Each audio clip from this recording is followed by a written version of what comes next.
आप सब ने अक्सर देखा होगा कि सड़क किनारे मुख्तलिफ इलाकों में, बल्कि अब तो हर जगह पर हम देखते हैं कि मोटरसाइकिल की मरम्मत करने वाले मैकेनिक बैठे होते हैं। अनगिनत लोग उन उस्तादों से अपनी बाइक सही करवाते हैं। पास से गुजरने वालों के लिए वो मंजर आम सा लगता है, लेकिन एक सेकंड के लिए कैमरे के उस पार जो लोग बैठे हैं वो जरा ये सोचें कि अगर आपकी मोटरसाइकिल खराब हो जाए, सुबह दफ्तर जा रहे हैं, वापस आ रहे हैं, मोटरसाइकिल खराब हो गई और आपके करीब मौजूद वो मैकेनिक जिससे आपने अपनी बाइक ठीक करवानी है, मानिए वो मर्द नहीं बल्कि खातून है, तो क्या होगा? दिल में पहला सवाल क्या आएगा?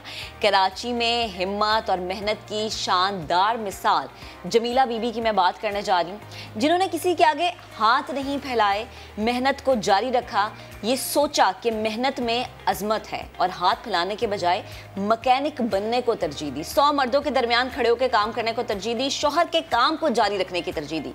फैसल रनचोड़ लाइन गए और खातून से उन्होंने मुलाकात की। जमीला बीबी का क्या कहना था, क्या अल्फाज थे उनके और किस तरह से उन्होंने ये काम शुरू किया, सीखा और किन किन मजबूरियों से वो भी गुजरी हैं, ये गुफ्तगू आपको दिखाते हैं।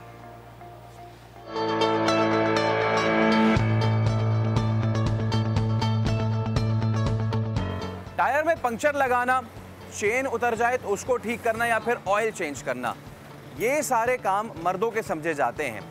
लेकिन आज जहां हम आए हैं, ये कराची का पुराना इलाका रनछोड़ लाइन और रनछोड़ लाइन का लक्ष्मी चौक, यहाँ एक खातून ये सारे काम कर रही हैं। जमीला बीबी से आपकी मुलाकात करवाते हैं और उनसे जानने की कोशिश करते हैं कि वो ये काम कब से कर रही हैं और माशरे का रवैया उनकी तरफ कैसा है। जमीला बीबी से हम बात करते हैं। अम्मा अस्सलाम वालेकुम। वालेकुम अस्सलाम। अम्मा ये बताएं कि कितने अरसा हो गया आपको ये काम करते हुए? मुझे 35 साल हो गए। 35 साल से आप यहीं पे बैठ के काम कर रहे हैं? जी हाँ। आपने तो कराची को कितना बदलते हुए देखा होगा। कराची को बदलते हुए देखा, अपने आप को ही बदल दिया। घर से निकल के आप सड़क पे बैठ के ऑयल चेंज करने लगी, ये ज़िंदगी में तब्दीली कैसे आई? ये ज़िंदगी की तब्दीली कुछ अपनों ने दे दी, कुछ वक्त ने दे दी, कुछ हालात ने दे दी। लोग देख के फ़ख्र भी करते हैं। जी हाँ, अल्लाह का शुक्र है, लोग आते हैं। 35 साल से ये काम करती है। 65 साल पुराना ठिया है मेरा, मरूम शौहर की निशानी है। पहले वो करते थे। 6 लेबर काम करती थी, रोज़ का 200-150 लीटर 180 लीटर माल सप्लाई होता था। फिर आहिस्ते आहिस्ते आजकल 2 नंबर डब्बे भी आ गए। जेनियन कंपनी का माल महंगा है, वो ये चला नहीं सकते। 2 नंबर माल सस्ता है। ग्राहक को ये नहीं पता, तमीज़ नहीं है कि हमारा 70,000 का इंजन सेफ़ है या 50 रुपये सेफ़ है। अगर ये जिस दिन ये समझने लग जाएंगे तो उस दिन ये इंसानों का नुकसान नहीं होगा।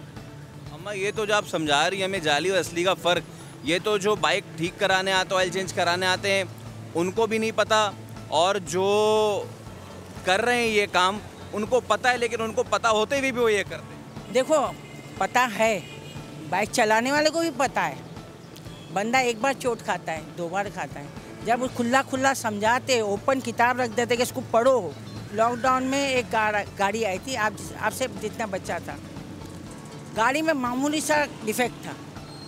मिस्त्री अड़ गया, 1500 रुपये, क्लच ख़राब है। वो वहाँ से लड़ते रहते, बातें करते करते यहाँ तक आ गए। वो बोला मैं 1500 से कम नहीं। वो बेचारा बोलता 1000 ले ले, मेरे पास नहीं। बोला बेटा क्या मसला है? बोलता 1500 मांगता। मैंने बोला आगे चले जा, इसमें क्लच प्लेट का मसला नहीं है, किसी और को दिखा, तुझे फ़र्क पड़ेगा। वो आगे गया, उसको कोई बंदा अच्छा मिल गया, 100 रुपये में काम हुआ। कहाँ 1500 और कहाँ 100? लोग आते हैं, आप उनको बताते हैं, वो हैरान होते हैं कि उनका कैसा रिएक्शन होता है, क्योंकि हमारे माशरे में तो ऐसा है ना कि भाई ये तो काम मर्द का है। अभी औरत को बाइक का स्प्रिंग, बाइक का ऑयल, ये सब कैसे पता? देखो बेटा, वक्त होता है ना इंसान के पास, और हालात है ना, उसको हर चीज़ आहिस्ते आहिस्ते सिखा। हालांकि इस फील्ड की मुझे ABCD नहीं पता बेटा, ईमानदारी की बात है। मैं हाउसवाइफ थी, मैंने कभी नहीं देखा था, ना मैंने सोचा था कि मेरे साथ ये वाक़या होगा। मगर मैं जब मार्केट में आई, मेरी दुकान छीन गई थी, नौकरों ने कब्जा कर लिया, सब कुछ हो गया। मेरा मासूम बच्चे को भी हटा दिया था जो फौत हो चुका है। वो भी एकदम सीधी गाय था, उसमें भी इतना कॉन्फिडेंस नहीं था कि मैं 2 चमाट किसी को मारूँ। जब मैं मार्केट में आया, मैं देखती थी, मैंने बच्चे से कहा, मैंने कहा तुम जानते हो? बोला माँ थोड़ा बहुत। बोला करो, कोशिश करो, लगो। 1-2 बार नौकरों ने कहा हम नहीं आएंगे तो भूखे मरोगे। बोला इस चैलेंज का जवाब तो मैं इंशाल्लाह दूंगी। मैं पीछे नहीं देखती क्या होगा, मैं आगे देखती हूँ कि मैं तूफ़ान में तो निकलूँगी कैसे। अल्लाह का शुक्र है, मैं देखते देखते फिर मैंने सीख लिया। क्या कुछ गुजरा 35 साल में?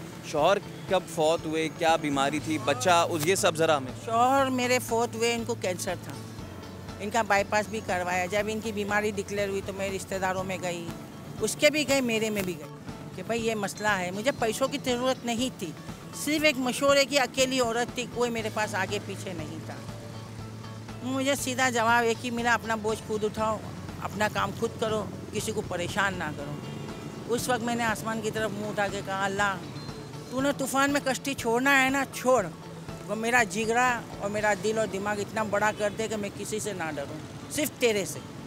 अभी मैं माजूर थी तो भी मैं आती थी, मुझे ऐसा किसी ने बांध दिया था, मेरा आधा जिस्म पत्थर था, मगर मैं वॉकर से जंप मारते मारते जानवर की तरह आती थी, गिरती थी, पड़ती थी, तो मैं अपनी ड्यूटी पूरी करती थी। डॉक्टर ने जवाब दे दिया, व्हील चेयर पे बैठो, आपका काम नहीं है।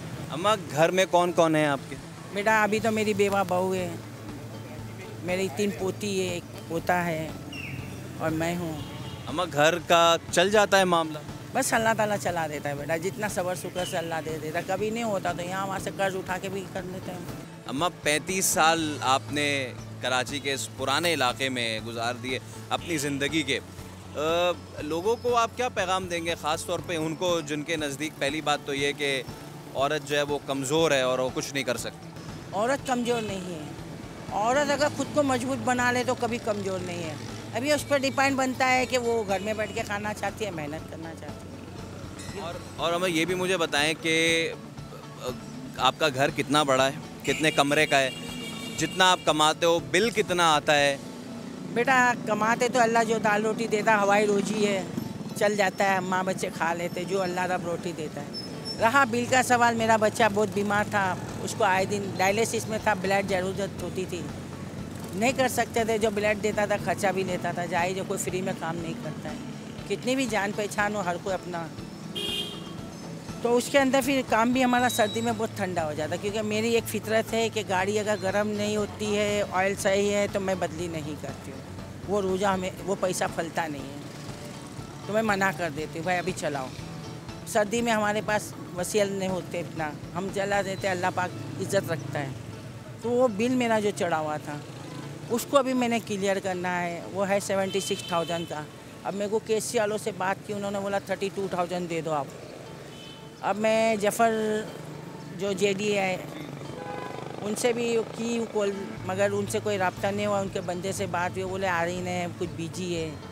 बहरहाल अभी अल्लाह पे छोड़ा है, देखती हूँ। ज़फ़र भाई से तो हम बात कर लेंगे। आखिर में मुझे ये बताएं अम्मा, ये 35 साल आपके, अभी 36वां लग गया साल, ये आप जो है ना इस वक्त बिल्कुल जिसको कहते हैं अंग्रेज़ी में आयरन लेडी, ये लोहे वाली औरत, वो बन के बैठे हो। लेकिन कभी तो ऐसा एक मौका आया होगा जब आपने ऊपर आसमान पे उठा के सर कहा होगा, अल्लाह मियाँ मैं क्यों, कभी तो आँख से ऐसा आंसू निकला होगा? नहीं, होता है कभी कभार, दिल भर जाता है, क्योंकि दुनिया है, बच्चे हैं, हम हर चीज़ देखते हैं। मगर कभी कभी फिर ये होता है कि या अल्लाह, अगर तू इस बात पे राज़ी है तो मुझे तेरे से शिकायत करने का भी कोई इख्तियार नहीं है। हो सकता है यहाँ तू मेरे को क्या चाहता है, वहाँ मेरी इससे अच्छी कर दे। मगर एक बार से खुश नसीब हूँ कि उसने मुझे इस हालत में, इस कंडीशन में मदीना दिखाया, जो कि मुझे तसव्वुर भी नहीं था। सिर्फ मेरे जेब में 200 रुपये, और मैं सोच भी नहीं सकती थी कि मैं मदीना देखूंगी। खाली मजाक मजाक में पासपोर्ट दिया और मेरे रब ने मुझे मदीना दिखाया। मैं खुद आज दिन तक परेशान हूँ। परवेज़ भाई पहली बार आए ऑयल चेंज कराने? आते रहते हैं? मैं आता रहता हूँ इधर से, और जब मेरा रुआ आया था, मैं जब से देख रहा हूँ ये बहुत मेहनती और ईमानदार औरत हैं, और ये ईमानदारी से अपनी रोज़ी कमाती हैं। मेरे को हैरत होती है कि हमारे MP MNA इनकी तरह तवज्जो नहीं देते, कि वो बेचारी धूप में बैठी हुई ऑयल बेच रही है, इसकी रोज़ी रोटी, इसका कोई पक्की दुकान का कोई इंतज़ाम करें। बिलाल भाई जब यहाँ पे आए आपने देखा कि इतनी मोमर खातून है वो ये काम कर रही हैं, तो कैसा महसूस? मुझे बहुत अच्छा महसूस हुआ। Male dominated society and everything, मगर वो आराम से अपना काम कर रही है एंड एवरीथिंग, एंड माशाल्लाह शी इज़ थ्राइविंग, तो बड़ी खुशी हुई। हम देखते हैं कि ये काम तो मर्दों के करने के हैं ना, तो ऐसे में जब एक खातून को आप करते हुए देखते हैं तो कैसा लगता है? देखें, ये तो बंदे आने वाले की सोच के ऊपर डिपेंड करता है कि वो किस तरह सोचता है। हम ये अच्छा समझते हैं कि भाई एक बुज़ुर्ग लेडी हैं और काम कर रही हैं, और अच्छा काम कर रही हैं, मेहनत कर रही हैं। मर्दों के माशरे में तन्हे तन्हा एक खातून यहाँ बैठी हैं, अगर आप चारों तरफ नज़र घुमाएं तो आपको इक्का दुक्का खातून नज़र आएंगी कि जो अपने घर के में किसी काम से निकली हैं। ऐसे में जमीला बीबी जो हैं वो यहाँ पे इस माशरे के बीच में बैठ के ना सिर्फ ये कि रोज़ी रोटी कमा रही हैं बल्कि मेहनत कर रही हैं और उन तमाम तर लोगों को मुंह तोड़ जवाब दे रही हैं जो ये कहते हैं कि औरत जो है वो मर्दों की शाना बशाना नहीं है।